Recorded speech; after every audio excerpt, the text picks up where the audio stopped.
Hello, I think this is going to be a midnight talk.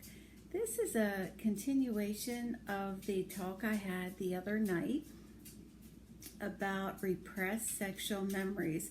Yeah, it's not, the most cheerful topic in the world, but I feel compelled for some reason to do these talks. Maybe there's someone out there that needs to hear something from somebody, anybody, and maybe I'm that person. I am a family practice doctor, and I did a lot of rotations and trainings in psychiatry. I can tell you one of the biggest lies is that you can have a clinical depression that doesn't have a reason. Back when psychiatry was failing because insurance companies didn't pay for psychiatry visits, and the discipline was being ridiculed, like, oh, you're going to go see a shrink, or oh, I must be crazy. They really needed to save themselves. So clinical depression was born. Oh, my doctor says I have clinical depression. I mean, I'm happily married. I love my life. It's just a clinical thing. Serotonin levels are theoretical. You can't measure a serotonin level, but that's a whole nother talk.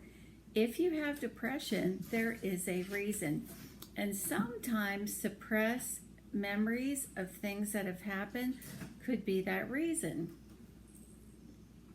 I was thinking after I did the last talk that God in His goodness kind of puts those horrific experiences kind of like in a file and kind of keeps them there until we're older, more ready to deal with it. Because whatever happened to me, I think I was about 4 or 5, but I would have gone through childhood, losing my childhood innocence and not trusting people. So it is a gift that those things are taken away from us. But at some point, those things can resurface. And even if they don't, you can have unexplained triggers. Like, I don't like to be shut up in a room.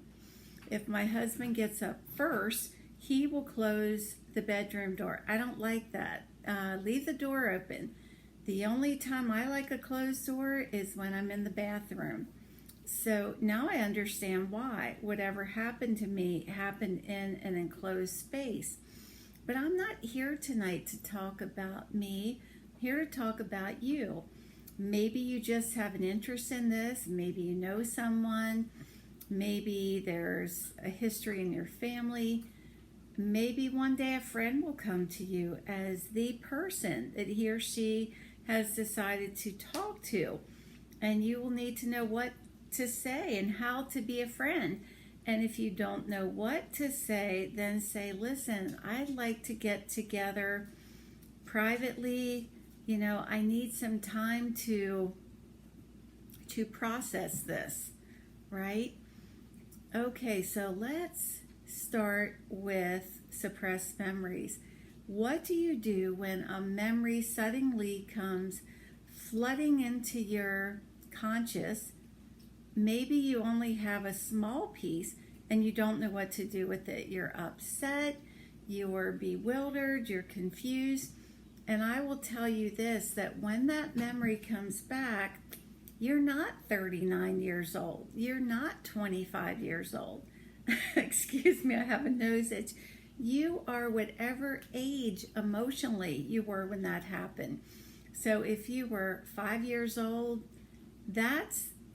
you were a 5-year-old child being frightened, dealing with that. One of the things I read along the way is being your own comforter, giving yourself a hug, saying, oh, you poor thing. Oh, you sweet child. Oh, you must have been so scared.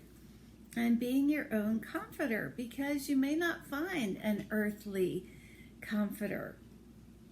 Journaling can help, and things can come out during journaling that you weren't even aware of, that you had feelings about, or anger anger issues about whatever, but journaling is very healing. Even if you don't keep the journal, if you throw it away. But tonight I've decided that I want to tell Bertha's story. I think it's time for Bertha's story to be told. Now, I have changed the name to protect the innocent, and I am not betraying any medical confidences in this story. But many, many years ago, I knew an elderly woman, and she had a face that looked pinched and stressed. I don't remember ever seeing Bertha smile, ever. She was in her 80s. She walked with a cane. She had a stressed look with her face, all facial features all pinched together. And she was living in a retirement center. I was privy to her history. She had various jobs as a professional, but each one of those jobs she gave up or she was let go due to emotional issues, breakdowns, whatever. So when I knew her, she was frail. She went to meals with the other people, but she mainly kept to herself. She had a shaky voice. And one day when I took her out in public to a social event, it became strikingly aware to me of just how unable to cope in this world that she was. So I would try to talk to Bertha about the love of God, and she felt unworthy, that God wouldn't love her. God didn't love her, and she was, I think she thought, a bad person. So one day I decided to go to her with a notebook, and I began to speak aloud and tell her story, which I didn't know her story, in a third person, a very impersonal way, as to not threaten her. So I started out with her name. Bertha so-and-so was born in, and amazingly, she began to fill in all of the details, telling me what year she was born, when she was born, about her childhood, about her home life. And then, without any real change in emotion, she suddenly shifted into the heartbreak part, where when she was a child, she had 2 brothers, and one of the brothers began to have sex with her. I don't know exactly how old she was, but she bore a great shame about that. And at one point, she went to her mother, and her mother said, "Oh, you mustn't tell such stories. I don't want to ever hear you speak of that again." And so all through life, she carried this horrible shame. She didn't see herself as a victim. She saw herself as a dirty, terrible person who was not worthy of love. And when her sisters came to visit her, instead of giving her love, they picked at her. "Oh, you have a spot on your shirt," and "Oh, you don't take care of yourself." And she was very anxious before they came, and she was anxious for weeks after they came. Now, whether her sisters ever heard her story, I really doubt it. But I've never forgotten her story and the guilt and the shame that she bore all through life. Maybe her life would have been different if she would have had someone to talk to, someone who helped her to work through this. I've known some people in my life that a memory came flooding back, and you grow up respecting your parents. You grow up not saying derogatory things about your parents. And if you tell the family what happened to you in your childhood, and all of a sudden they all gang up on you, and you are discredited and made to look like you have ulterior motives, you really have nowhere to go with that, right? But if you had someone that could talk to you, so sometimes what happens is that person goes to a counselor, and suddenly the counselor starts calling the abusive father or the sexually abusive uncle or whatever the perpetrator. And the victim is sitting there thinking, he just called my father a perpetrator. He just called my father a criminal. And it helps them to understand that they were a victim. They are a victim. That in itself can be very healing, because often the person cannot admit to themselves, listen, my father, whatever, my mother, my uncle, whatever, did criminal things to me.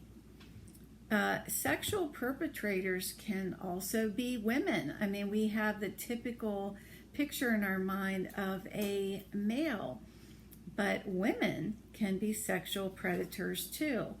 And there is covert sexual abuse and overt sexual abuse. Covert sexual abuse is so unsettling to your mind because it is covered. The word covert is cover with a T on the end. Let's suppose that you're a child and you're on a basketball team and the coach says, girls, come on, group hug. And his hands are under your breast, or he gives you a tap on the buttocks, or there's something that tells you this just wasn't right. But if you were to say anything, all the girls that were there, they didn't see anything. This man is respected. This man is loved. How dare you? I had an experience one time, and over the years I've shared it very infrequently. When I was a nurse, there was a doctor who, again, was very well respected in the community. Everybody loved him professionally and as a person. And we were doing rounds on patients, and the charge nurse went to the left side of the patient's bed, and I went to the right side. And the doctor came behind me, and as he came behind me, in that couple seconds in time, he pressed himself into me, against me, and I knew it happened. But if I had said anything, the other nurse would have said nothing happened. He would have said nothing happened. But what if maybe in a break room or when the nurses were alone, I very quietly brought this up? I would bet that there would be another person or two that said, that also happened to me. Now you're validated. After that, when I watched this person, I noticed he always had his hands on people. He'd go to talk to them, he'd have his hand on them. And some people say, oh, he's just friendly. He's just, Now, let's suppose that you decided to risk your integrity, your reputation, your character, and in the workplace, in private, in a small group, you decided to say something about that boss, that superior, and somebody then carried that story back to that superior. Oh, do you know what she's saying about you? Now you have the fear factor. And fear is what keeps these predators going. Oh, what if I lose my job? What if I get fired? What if I get sued for libel? He's my superior. He's my boss. But again, that is what allows these predators to keep being predators, scaring us into silence. So I'm here tonight just to put these thoughts out there to tell you, if you are dealing with these issues, you are not alone. And I can tell you, it is very hard to find a sympathetic ear, someone who truly cares. I read a few years ago that this man wanted to test people's listening skills, and so he went to a social event. And every time someone said, "How are you?" he said, "My mother died." And not one person really listened. Nobody said, "Oh, that's terrible. Oh, okay, good. See you later," whatever. But don't give up. Maybe it takes a counseling appointment. And I know counseling is expensive, but churches offer counseling, pastors offer counseling, and there's somebody.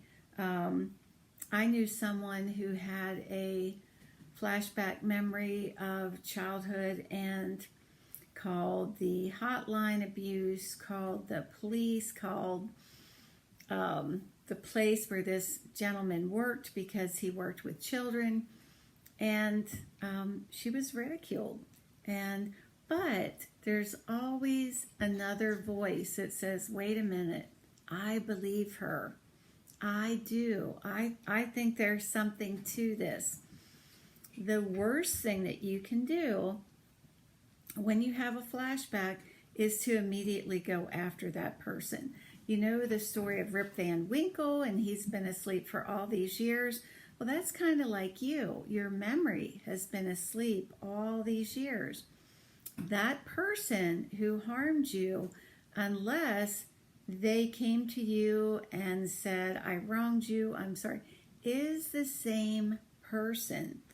If you have no reason to believe that they have drastically changed, don't impulsively go after that person. I have heard horror stories about things that happened to people. One was a gentleman in a book who was trying to work all through these issues. He was sexually abused by his father throughout childhood, and he wanted to resolve these issues. So his father was remarried and kind of reinvented himself, and he asked his father if they could meet. He hadn't seen his father in years.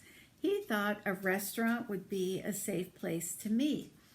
But when his father walked up to him and said, "Let's just chat a little bit," and got inside his car. So as they were sitting in the car, his father beat him, broke his teeth, broke his jaw. And I don't tell that story to scare. I tell that story to drive the point home. You're dealing with a criminal. You're dealing with someone who has hurt you in the past with no regret. Don't impulsively go after that person.